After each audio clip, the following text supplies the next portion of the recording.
Hello, welcome to Emotional Badass, where Moxie meets mindful. I'm your host, Nikki Eisenhower, life coach and psychotherapist. And on today's episode, I'm discussing part 2 of what I've learned from clients over the years.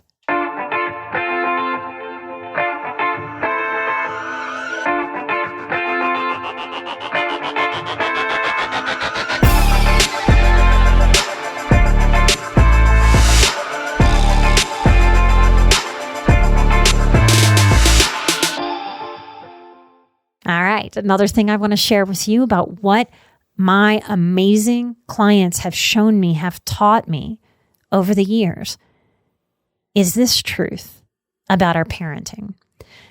Now, when I was going through figuring out that I needed to go no contact with my mother, yes, it broke me wide open. It was very, very, very difficult. What I have come to is that I am actually grateful for how difficult of a person my mother has been in my life. I am grateful for her coldness, for her lack of trying with me, for her neglect. What I have come to know through my clients is something that's very, very hard for each of us to figure out on our own. One of the hardest dynamics I find for a highly sensitive person to deal with is it's in the parenting that is not fully narcissistic, but it has some narcissistic element and dynamic, but also has some warmth. These are the parents that sort of go in and out. In one moment, they might show up for us in a pretty decent way. And then in the next moment, they might completely drop the ball and say something that is horribly crushing or cruel. This is a very tough dynamic to figure out alone. If I just use plain language here, basically with these parents, it's not bad enough to go no contact, which keeps you in it. Keeps people in the thick of needing to negotiate with self and with that parent, or at least the dynamic of their parent. Because it is work. When we say therapy is work, it is work to figure this stuff out. It is work to come from a family with low empathy or low maturity as problems in that family system that may never be named as problems in that family system by anybody else other than the identified patient that brings themselves to therapy. It is a hard, necessary work if someone is to have as much peace as possible when peace wasn't available in their childhood. I have lost count about how many people have either sighed heavily in relief or wept in relief if I have shared this simple acknowledgement. Oftentimes, because now people know my story before they come to work with me, they will say things like, I am so confused about why I have so much anxiety or why this is so hard for me. I mean, I wasn't sexually abused in my home like you were. I mean, you were really abused. And I have to lean in there and go, hey, when you compare like that to me or anybody else, it's almost like you're gaslighting yourself. You're not allowing yourself to be in the reality of what you went through. If I use a narcissistic mother, for example, but a narcissistic mother that can also have a lot of warmth, that person may control a holiday, maybe demanding that Christmas or a birthday be done to her expectations exactly. And the threat is that the shame parade will rain down directly or passive aggressively if you don't do what they want. When this son or daughter, this adult son or daughter, grows up and tries to establish just a teeny bit of reasonable negotiation to accommodate their grown-up life or their new partner or a spouse's traditions, or they just want to have more peace and maybe not be on the road stuck in traffic during a holiday, whatever element that adult kid is trying to negotiate and implement as a necessary adulting with their parental units, if that is not received by a parent with some strong narcissistic traits, it's easy to self-gaslight here. Like, why am I making this a big thing? All my mom wants is a holiday. Like, why can't I just give this to her? Am I the difficult one? Am I a bad kid? Why can't I just go with the flow? Aren't I supposed to go with the flow? Why can't I just give that to her? Instead of knowing how to stand their ground and not shame themselves When we grow up with shame, we learn how to shame ourselves. So we will, in these family systems, shame ourselves into being overly controlled and tell ourselves that that's right. In healthy relationships, imperfect, messy, healthy relationships, because perfect's not available. But in healthier relationships, we can speak up. We can say what we like, what we don't like, what we want to do, what we don't want to do, and we can negotiate. We can even reasonably agree to disagree, and we move on. It's a very difficult dynamic to navigate alone. That tension, that control, those power struggles that are so often a part of a family system that has carried a lot of tension and dysfunction. This is why I say that at a point, what doesn't kill us does make us stronger. That cliche is true. And after it makes us stronger, it also helps us become freer. I feel free of my family dynamic now. I am actually genuinely grateful for how awful my mother has been to me most of my life. And I do have gratitude for what she did do. She had me, she carried me, she put a roof over my head. I was fed, I was encouraged to do well in school and work hard, and those teachings have taken me very far in life. But her absence of empathy and lack of emotional connection, lack of personal responsibility, because she married and handed 3 little girls to a pedophile when she had been warned. That is an extreme lack of emotional connection with your children. All of that gave me permission to go fully no contact. It has been 19, almost 20 years of no contact with my mother. And I did that very young in life. I'll be 43 this year. That remains one of the best decisions of my life. Now, most people do not need to go no contact. That doesn't necessarily mean that that's easier. That's a lot of work, a lot of negotiation with self, a lot of boundaries work, a lot of permission to feel, shift, let go, and flow with what you need instead of flowing with allowing someone else to continue to power struggle and control. It has been a joy in my career to help unite and repair relationships between adult children and parents, especially when I had a brick and mortar office. I would bring parents in with their adult kids and we would negotiate. I would play mediator. It did a lot for my spirit to be able to see parents and children coming together.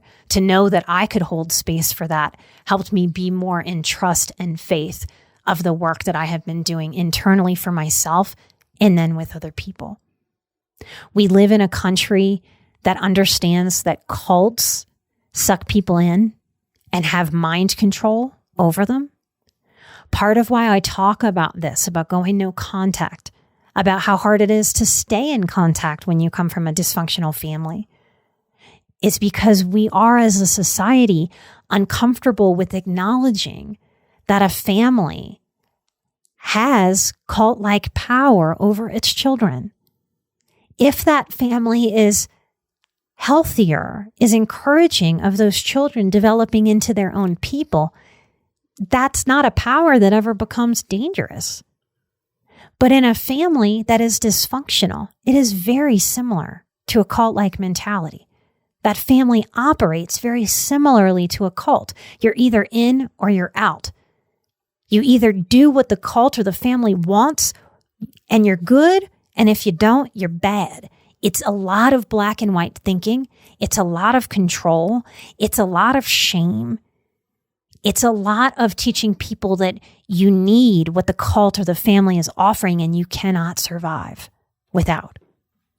So that difference is that people will say, ooh, a cult is bad. Get out. Do you need help? But almost never acknowledge that some families have a level of mind control and dysfunction that is cult-like. People are wildly uncomfortable looking at someone in such a family system and saying, you know, maybe you don't need that family system. It frightens us at our core. In healthy families, even when they're annoyed with each other, healthy families actually want to spend time together. In very dysfunctional families, Often the players in those family systems will tell me, they never really feel a desire to spend time with their family members, but they have been taught, they have been programmed, they have been cultivated to allow the feeling of obligation to make their choices for them instead of their healthiness make their choices for them. The serenity prayer is really coming to mind now. And anytime I say God or read a reading that has God, you get to change that into whatever word you need. God, the universe, the love of your dog. God is just a word when you're not using it connected to a religion. That means whatever is bigger than us. Maybe it's our collective consciousness. Maybe it's the sky. The serenity prayer is God or the universe. Grant me the serenity to accept the things I cannot change, the courage to change the things I can, and the wisdom to know the difference. All right, the next thing I want to briefly just share with you, in the last couple years, there's been a lot of psychedelics research in mental health. Now, I've been doing this for 17 years, and I am from the Deep South. I was raised with a lot of fear around drugs. I was raised in DARE program where I can remember being told that if we ever did acid, we would jump off of a roof and accidentally kill ourselves and not even know what we were doing. They did a good job trying to scare us, but the second we tried some drugs and realized we wouldn't face plant off the roof, we kind of dismissed every warning they ever gave us. I came into my adolescence in the 90s. For most of us that are about my age, we had a rough and tough kind of development. We grew up insulting each other and calling that friendship. In Louisiana especially, we grew up drinking hard, drugging hard. So as a counselor and just as a person, people have sort of always walked up to me and just shared a deep truth. What started happening in private practice is my clients would tell me, Nikki, I did a bunch of mushrooms over the weekend. Can we talk about it? I feel better for months and months after I do some magic mushrooms. Now, technically, a counselor is taught to never, ever, ever allow that, encourage that.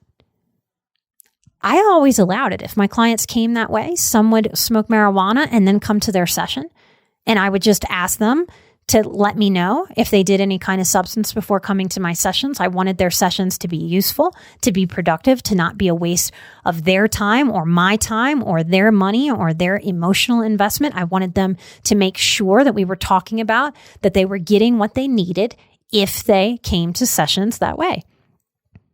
Now that I'm in Colorado, it really shows me what my Southern programming is. Now, I've made the joke for a long time that the South is 50 years behind. Okay. Maybe that's right. Maybe that's wrong. Maybe some of you resonate with that. Maybe some of you don't. But being in Colorado instead of being in Louisiana or Texas has really shown me the difference in vibe. People who are my age were not raised with such fear around marijuana. And kids that I meet today that have grown up in this acceptance culture, when they see dispensaries that are all over the Colorado area, they see that as a little herbal medicine shop. Very different than how kids in the South now would see that. I can really feel inside of me how I still have some of that old programming. There's a programmed discomfort that was instilled in me that I work to release constantly. Well before this research and documentaries on fantastic fungi and all of that was out in the atmosphere, I was seeing that psychedelics were really helping my clients, that marijuana was really, really helping my clients. Part of what I'm going to do this year for me and for y'all as the audience, I'm going to share it with you. I'm going to do a round of ketamine treatments with a therapist I very much trust here for my chronic pain. And after I do that, I'm going to have her on so that we can talk about that treatment that is being popularized all over the country so that you can learn more about the potential benefits, what the risk factor might be, what it isn't. And I'll tell you very honestly what my experience is with that treatment. And I think the last two things that I want to talk to you about is that what I've learned from my clients and in my own therapeutic process with Lisa Tahir, who is my healer, my spiritual mother, my mentor, my friend, my sister, my mom, so much, is that love is healing. It really, really is. But it takes more than love to heal. Love and money really strike me as two things that are necessary for a good life. But they hold so much meaning that is so much bigger than just the word money or the word love. Money is so much. It's choice, it's opportunity. If you have enough money, that money buys you the freedom of stress relief, of not having to think about and worry about and consider money so constantly. So it actually buys time and space and peace. And not having enough is draining, it's wearing, it's a constancy at the forefront of the mind. Money is so much in this way. And love is so much. Love shows up in how we are with ourselves. And if we grew up in dysfunction, a sad, sad truth is that we might have more of a relationship with dysfunction than with healthy love. That might be what healing is. Lowering our relationship with dysfunction while we up and increase our relationship with self-love and healthy love and relating to others and with others. Learning to give and to receive in healthy ways. So many of you are out there dating right now and are frustrated trying to find someone who can and will love you. That's the lens that we tend to use when we're dating in this country, right? Who's going to be good enough to love me? Who can show up in a healthy, loving way? As corny as this sounds, what I have learned from my own life and watching so many clients go through this over the years is that the more that you work on loving yourself, the more you will attune to a vibration of love, and we get what we put out into the universe. Loving ourselves, figuring out what that means and what it doesn't mean, helps us be in respect and regard of ourselves. And that's how we draw in an energy as we're dating of someone who can love and be in regard of themselves too. Then together, two people from the place of healthy self-love are filling their own cups to be able to show up and love one another. Love is more than a feeling, whether that's about ourselves or loving another. Love is a commitment to showing up for ourselves. When I talk to you about healing the inner child, I am asking and advocating that your wisest part, your wise man, your wise woman shows up for your little psyche, your young psyche, your psyche that got a little stuck in some spots where our needs weren't met. So that your wise man or your wise woman basically holds out a hand to your inner child and says, hello, I know you're scared sometimes. I know you're resistant sometimes. I understand why. But I'm here to love you. I'm here to teach you love. I'm here to show you love. I'm here to help us internalize love. We were always meant to be loved. We were born loving and lovable. Love is more than just a feeling. It is a practice. It is a consistency. It is a faith. It is a self-respect that helps us respect each other more too. Think about how we talk about bullies. We all know deep down, even if it's hard in the moment of someone bullying us, to find this sentiment, but we know that that bully is miserable. We know that that bully does not know how to love themselves, and we suspect that that bully on the playground is not being loved properly in their home. The more that we own loving ourselves, the less we can allow that critical voice to chew our own ass into the ground. The more that we commit to a self-loving practice and all that that means, we grow a lens and a foundation of love for our life. We learn to have more peace, light, joy, and ease when we commit to loving ourselves. Just like they say about the airplanes, putting your own oxygen mask on first allows you to be able to help the people that are around you.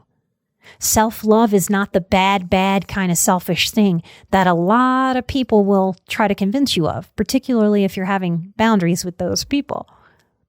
The more that you self-love, the more that you fill your own cup, the more love that you have to give. There is no way, if I wasn't coming from a place of filling my own cup and offering self-love, that I could do this show every week for 5 years. Every loving interaction shows me and reinforces for me how to love myself ever more, better and better, and how to love others more and better and better. And the more love that flows through me as a positive energy, as a commitment to positive energy and the force of love, the more love flows through me as a positive energy. And the more love that flows through me as a positive energy, the more love flows through me as a positive energy. I'm not dysfunctionally positive. I don't walk around in my life like sunshine is just coming out of my ass. You can be a realist, you can be grounded, and you can have a commitment to flowing with your positive energy as an act of self-love, as a commitment to self-respect. And the last thing that I want to say is that acceptance might be one of our most powerful tools. Acceptance is the very end of the grief process. It is the quieting. It is the letting go of hoping for it to be different. It is the end result of the serenity prayer. God or the universe, grant me the serenity to accept the things I cannot change, the courage to change the things I can, and the wisdom to know the difference. When we know that difference, when we practice life knowing that difference, we are bringing ourselves closer and closer to accepting what we cannot control and to being able to give our energy to what we actually can. That winds up being a form of self-love.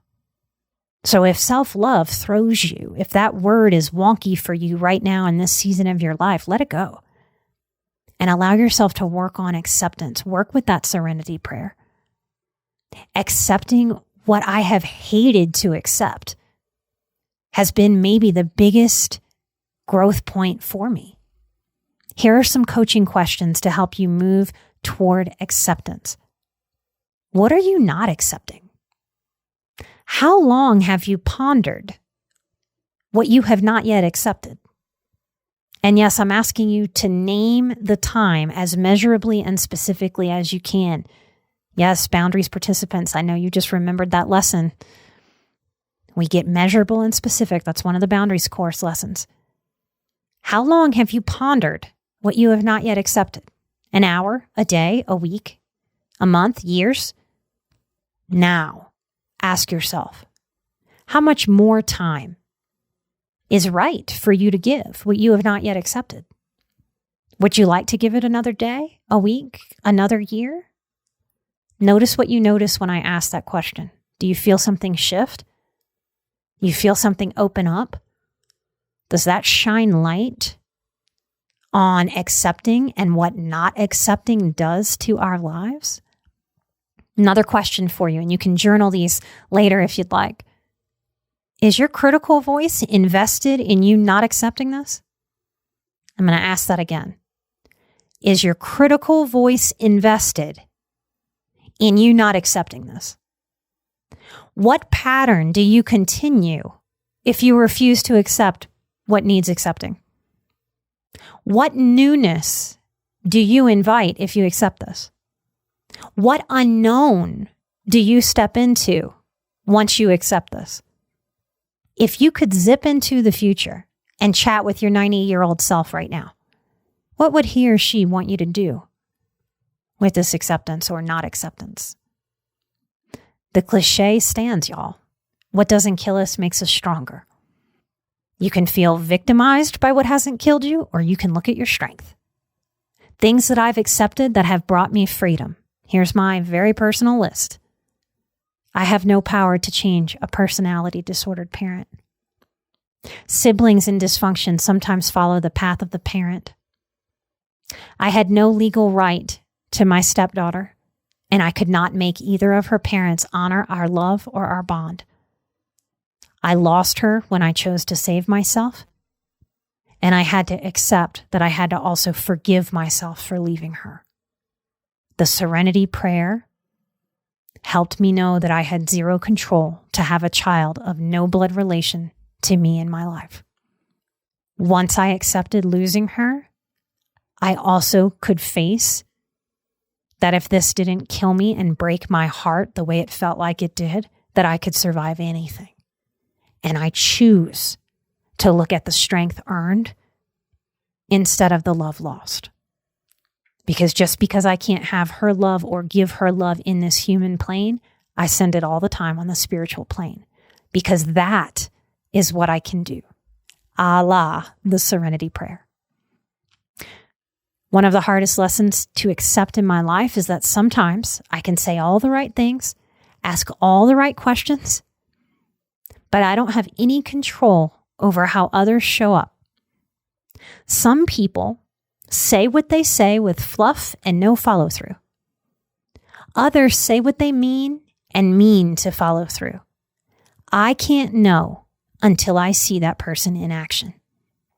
The more I accept this, the less my critical voice can chew me out when something goes wrong in a relationship or someone doesn't show up pulling their weight the way they said they would. Another thing I've worked to accept, my gut knows, even when my mind and heart do not want to know what my gut knows. I can be in denial to my future detriment, or I can accept and work with the information that my gut and my intuition are giving me. I have accepted that I was born loving and lovable. I invite you to consider accepting that too. You were born loving and lovable too. The ways that others loved us when we were little and showed up for us when we were little, if there were failings there, those failings were about them more than about us. How I love myself now is an honoring of the little girl I was. I've accepted with open heart and open arms that I get to reparent her, that is the best I can do for my human parts in this one precious life, on this turn on the planet. I get to show her the love that she was born worthy of. And I get to do that in each moment, each day. And as I age, I get better at cutting through the drama and the BS, the fluff. And I show up more and more for myself at the core of what I need. And as an honoring of who I am, who that little girl was. I learned to love myself, and it has been a delight of my life, witnessing others learn to love themselves too. Don't you dare let that critical voice convince you that all the love in the world isn't available to you. Because what if it is? What if it's learnable to be able to feel the love that you've always craved? I know it's risky and it's vulnerable, and that inner adolescent is like, I don't even want to try. Shut up, Nikki. You are in charge of what your wise man or your wise woman says. What if it is learnable? What if you could learn it? Don't believe me just because I'm saying it. Let yourself get there. But what if you can learn the love that you've always craved? What if you really can learn to give it to yourself? When we are going through this work, it feels like we're never going to get to where we want to be. That's part of the trick of the pain. It's part of the intensity of being a highly sensitive person, that whatever we're feeling right now in this moment feels all-encompassing. That's just a trick of the feeling, y'all. I can hold hope for those of you here who are scared to hope in this kind of love being available to you, from you, in this life. So when you can't hold the belief that you are lovable, that love is learnable, and it is available for you and to you and with you, then this is where I can lean in and actually own, I am the expert here. I can wave that little expert hat sometimes. And no matter how you might feel, no matter how many low feelings try to convince you that these feelings are facts when feelings are not facts, I can wave my expert hat and say, I am the expert in this. And loving yourself is available. I promise. And when you can't believe it for yourself, just let yourself know, I believe it for you. Yep, without even meeting some of you. Because it is part of the human condition. Don't die of terminal uniqueness. This is a universal truth about humans. We are born lovable and we can learn self-love no matter what we have been through, no matter what we were born into. If you want to come hang out with me on Patreon, come hang out at patreon.com/emotionalbadass. We just completed the February live stream at patreon.com/emotionalbadass. If you want to come listen to that, you can sign up right now and listen to perfectionism. I could also call perfectionism the anti-self-love demon that we get possessed with when we grow up with a lot of chaos or dysfunction or unsafety or neglect. Perfectionism is a sneaky bastard.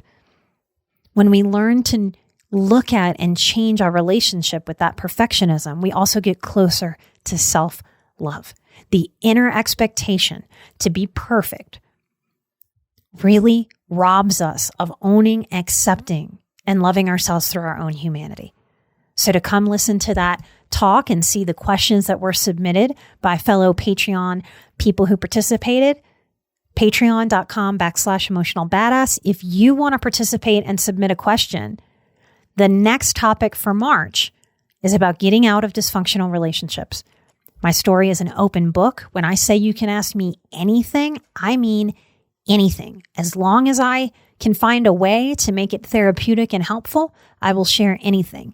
If I think it's just asking me to ask me, I will turn it into some kind of lesson because I am in respect of your time, your energy, your effort. Light and love. I'm an emotional badass. You are an emotional badass. And together we are where Moxie meets mindful. Bye-bye.